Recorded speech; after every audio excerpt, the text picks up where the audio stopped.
Assalamualaikum warahmatullahi wabarakatuh dan salam sejahtera. Cikgu ucapkan buat pelajar-pelajar sekalian, apa khabar?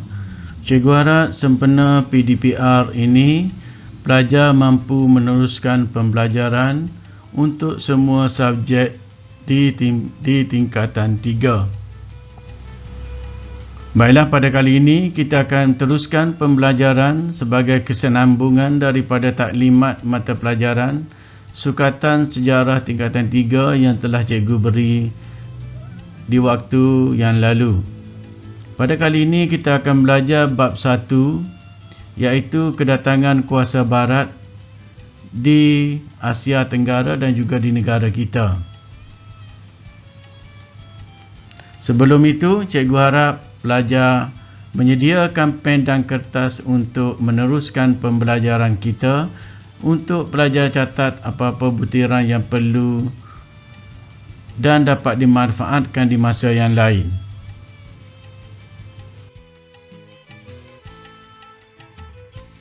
Sekarang cikgu paparkan DSKP ataupun Dokumen Standard Kandungan dan Pentaksiran, yang merupakan sebahagian daripada kandungan pelajaran yang akan pelajar ikuti. Perhatikan di sebelah kanan, iaitu standard prestasi, yang ini pemarkahan untuk PBD, dan PBD ini juga boleh ditafsirkan sewaktu online di PDPR.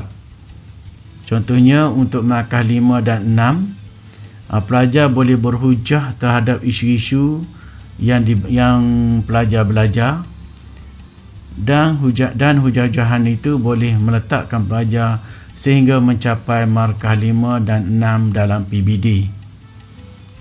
Cikgu tak berhajat untuk menguraikan panjang, cukuplah setakat paparan ini.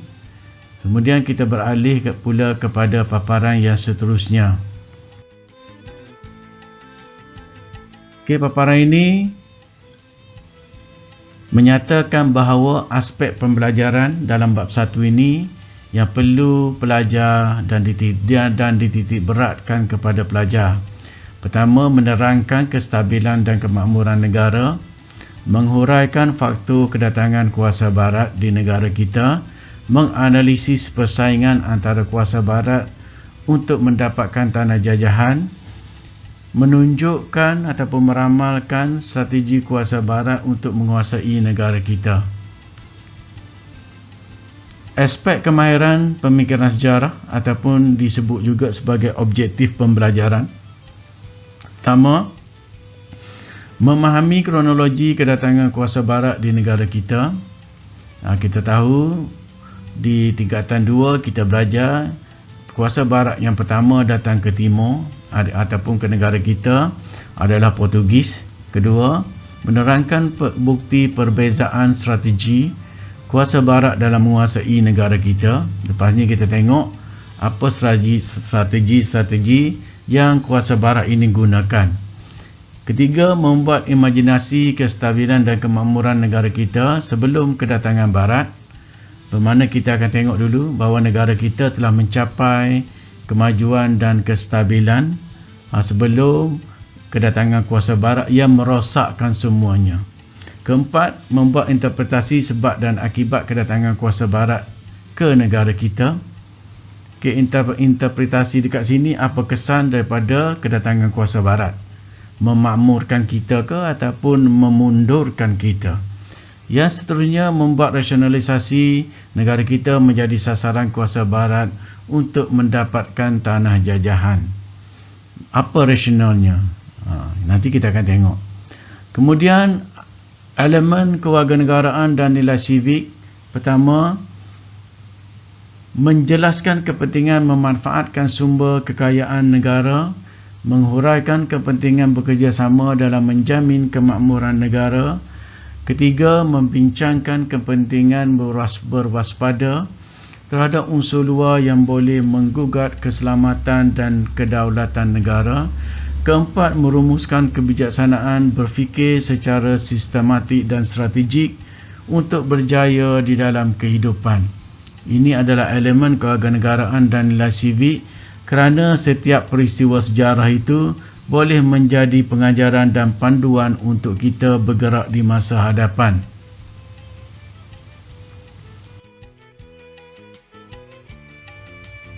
Seterusnya, cikgu ulang balik sepintas lalu sukatan pelajaran tingkatan 3, dan yang akan kita belajar sekarang adalah di bahagian atas sekali, iaitu kedatangan kuasa barat, dan ada 7 lagi bab yang lain yang akan kita belajar nanti. Kedua, di bawah kedatangan kuasa barat pada bab pertama ini ada 5 subtopik. Cikgu pergi sepintas lalu saja kerana ini cikgu sudah huraikan semasa taklimat sukatan mata pelajaran.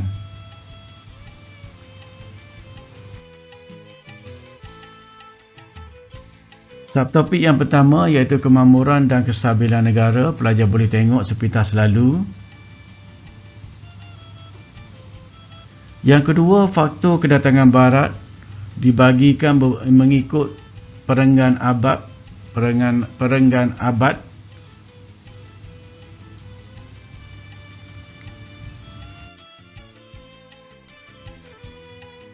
Abad yang ke-19 ke-20.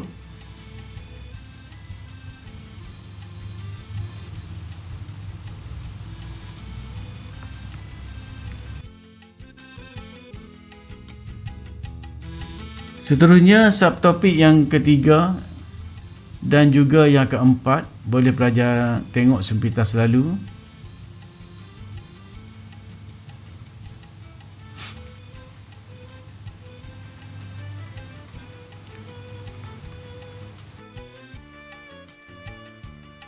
Baiklah, sekarang kita tengok pada tajuk yang pertama subtopik, iaitu kestabilan dan kemakmuran negara kita. Jadi kita tahu sistem pemerintahan dan pentadbiran kita telah belajar di tingkatan 2, di mana negara kita ataupun alam Melayu telah ada sistem pentadbiran sendiri, dan alasan penjajah untuk datang memperbetulkan kita yang mundur adalah tidak benar, kerana kita lebih dahulu mencapai ketamadunan daripada masyarakat barat yang bermula sekitar tahun 1200. Manakala kita telah terlebih awal, contohnya kerajaan Funan muncul pada abad pertama Masihi lagi. Daripada segi struktur pemerintahan dan hierarki sosial, kita tengok kuasa yang paling tinggi dalam hierarki pemerintahan adalah sultan ataupun raja, diikuti oleh pembesar dan penghulu. Ini hierarki pemerintahan.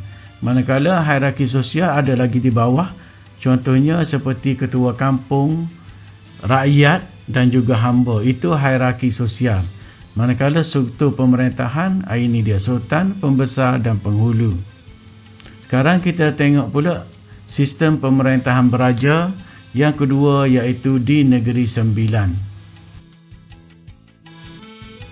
Sistem pemerintahan beraja di Negeri Sembilan ini juga hierarki sosialnya dalam bentuk piramid, di mana jawatan yang paling tinggi ataupun teratas disebut sebagai Yang Tuan Besar, ataupun secara ilmiah ataupun bukunya secara rasminya disebut sebagai Yang di-Pertuan Besar. Kedua, undang. Undang ini seperti jawatannya adalah menteri, buah pak, pembesar-pembesar ataupun penghulu. Buah pak ini sinonimnya dengan ketua kampung ataupun ketua segala luar ataupun ketua segala anak buah. Lebih kurang sama dengan penghulu lah di tempat kita ataupun ketua kampung. Manakala lapisan yang bawah adalah anak buah dan juga ibu sokor. Ibu sokor ini, sokor itu daripada perkataan pusaka. Okey, ibu sokor ini diambil kerana jurai ataupun salah silah keturunan dalam masyarakat Minangkabau di Negeri Sembilan ini. Mereka menggunakan jurai keturunan daripada sebelah ibu. Manakala anak buah itu adalah penduduk kampung.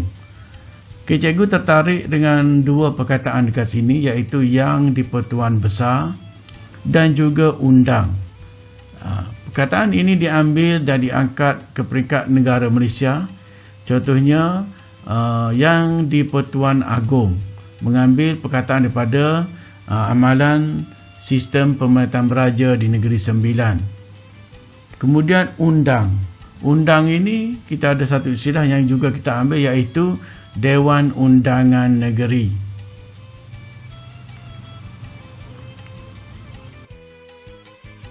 Seterusnya kita tinjau sistem pemerintahan di Sarawak sebelum kita tengok sistem pemerintahan di Sabah. Sistem pemerintahan masyarakat Sarawak terdiri daripada dua jenis, iaitu sistem kesukuan dan sistem kesultanan. Sistem kesultanan di Sarawak melibatkan pengaruh ataupun naungan daripada Kesultanan Brunei, manakala sistem kesukuan ini adalah ketua-ketua suku kaum masing-masing yang terletak di kawasan pedalaman dan di luar daripada pengaruh Kesultanan Brunei. Keempat, sistem pemerintahan di Sabah ada tiga konsep, iaitu kesultanan, kesukuan dan ketua bebas. Sistem kesultanan contohnya bernaung di bawah dua kesultanan, iaitu Kesultanan Brunei di pantai barat Sabah, manakala di pantai timur Sabah berada di bawah pengaruh Kesultanan Sulu. Sistem kesukuan pula adalah sistem yang diamalkan oleh suku kaum yang mempunyai ketuanya sendiri. Manakala sistem ketua bebas adalah suku kaum yang terletak di kawasan pedalaman, contohnya kaum Murut, kaum Rungus, yang mempunyai sistem mereka sendiri dan tidak terikat dengan mana-mana sistem kesultanan ataupun kesukuan.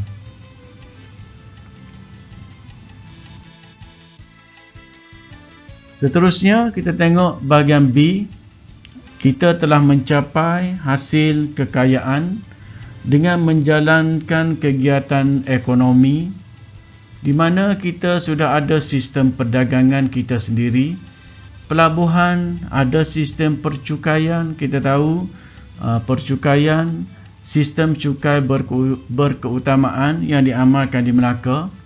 Pelabuhan pula ada pengurusnya, iaitu Syah Bandar. Kita ada sistem mata wang yang diperkenalkan sejak zaman Sultan Mansur Shah Melaka. Ada sistem timbang, sukat dan ukur.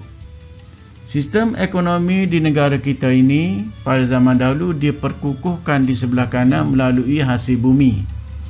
Hasil bumi pula boleh dibahagikan kepada tiga bahagian yang utama, iaitu hasil galian yang melibatkan aktiviti mendulang dan melampam, juga hasil laut dan hasil hutan.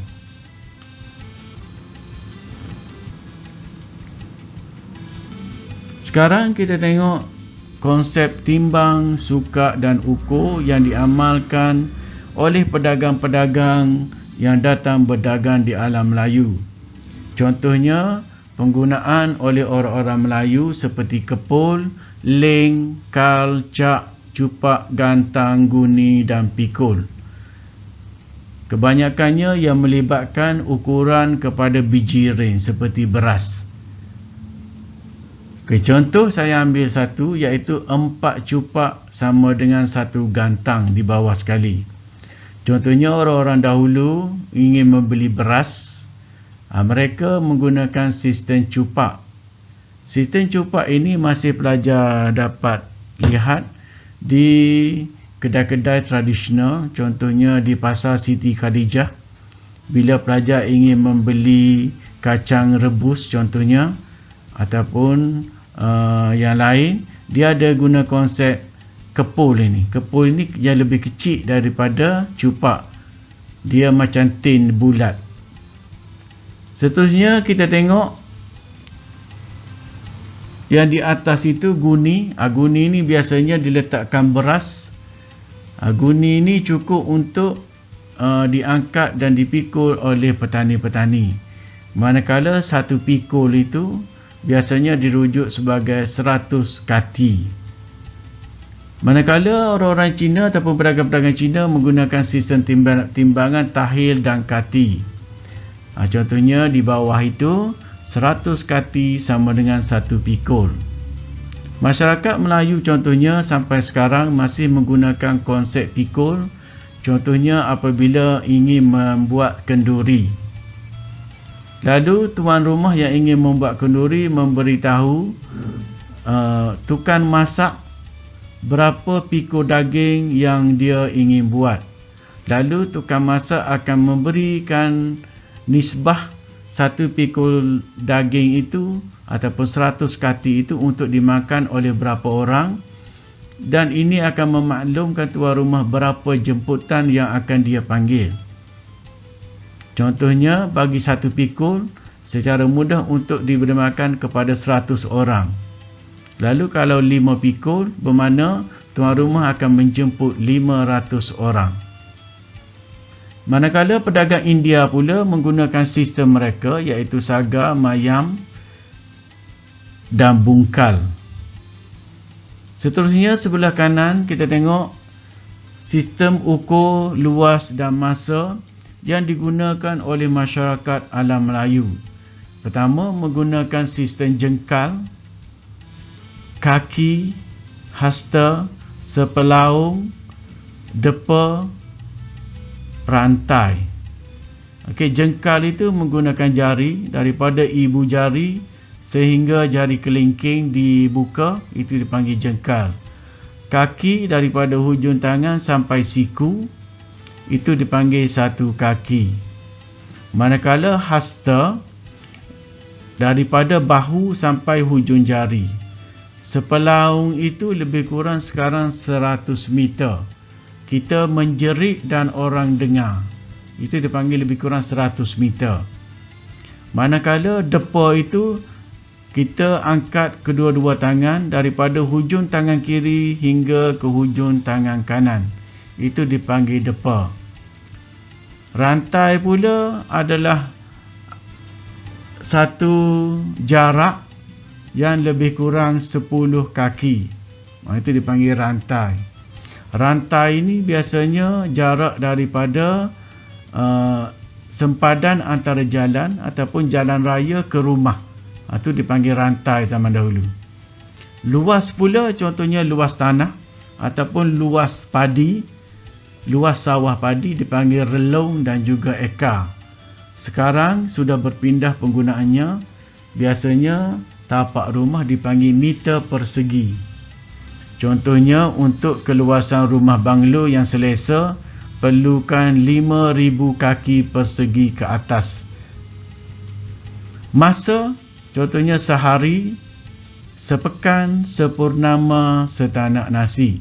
Sehari itu masa yang diambil selama 24 jam. 24 jam, iaitu siang dan malam. Manakala sepekan itu jaraknya ataupun masanya seminggu, sepurnama, sebulan, setanak nasi itu angkanya lebih kurang 1 jam.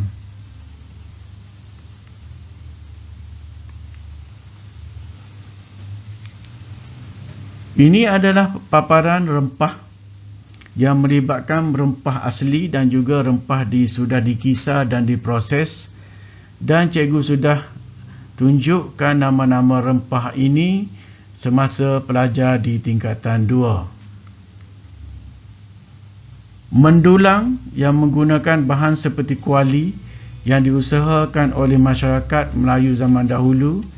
Mendulang di sini seperti biji besi, biji timah dan juga emas. Melampam juga menggunakan konsep seperti takungan, di mana tanah-tanah yang mengandungi biji bersama dengan air disalurkan ke satu takungan, dan akhirnya akan melekat biji-biji yang berat itu di bawah takungan. Hasil laut, selain daripada memancing, juga ada kegiatan yang lain seperti memukat, menahan bubu dan sebagainya. Ini adalah hasil laut kerana negara kita dikelilingi oleh laut. Hasil hutan contohnya di sini adalah meramu ataupun mendapatkan madu lebah di pokok yang tinggi, contohnya pokok tualang. Dan ini memerlukan keberanian bagi sesiapa yang ingin mengambil madu lebah.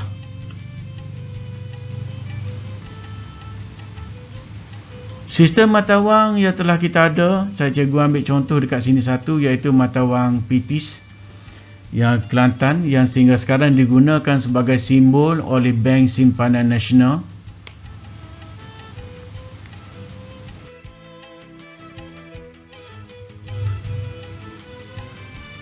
Seterusnya kita tengok bahagian C, sistem pendidikan yang telah kita ada, bermaksud sebelum kedatangan Barat, masyarakat kita sudah berilmu dan tahu menggunakan sistem ayat dan berbahasa.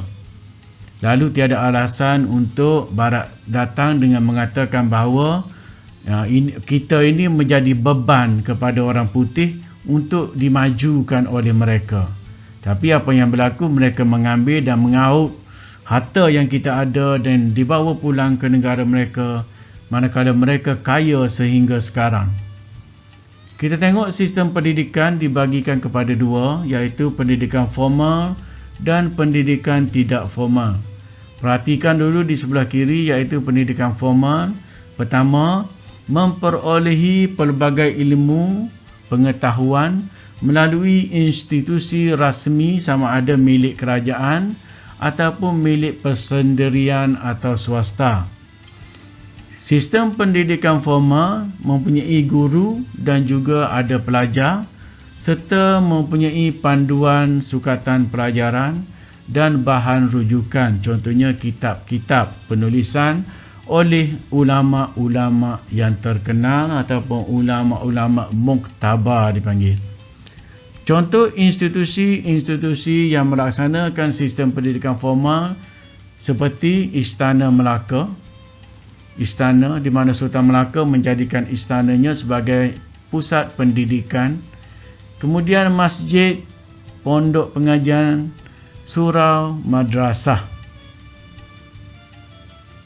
Bahagian B pula kita tengok pendidikan tidak formal, di mana ilmu diperoleh secara tidak rasmi melalui ilmu yang diberikan oleh ahli keluarga seperti bapa, bapa saudara, datuk, abang dan sebagainya, masyarakat atau pendidikan alam semula jadi. Contohnya, pelajar ingin bertani lalu mengikut ibu bapanya bertani di sawah. Lalu pelajar tahu macam mana kaedah-kaedah dan cara membajak, menuai padi dan sebagainya. Begitu juga dengan menjadi nelayan, kita harus tahu waktu bila boleh pergi ke laut, waktu bila laut dalam keadaan selamat dan tidak berombak. Itu semua memerlukan ajaran melalui pengalaman. Begitu juga dengan berburu. Lepas ini kita akan tengok satu video ringkas cara membuat jerat burung. Seterusnya memungut hasil hutan ataupun meramu seperti memburu dan menjerat binatang, memungut buah-buahan hutan, memungut rotan, kayu, herba dan sebagainya.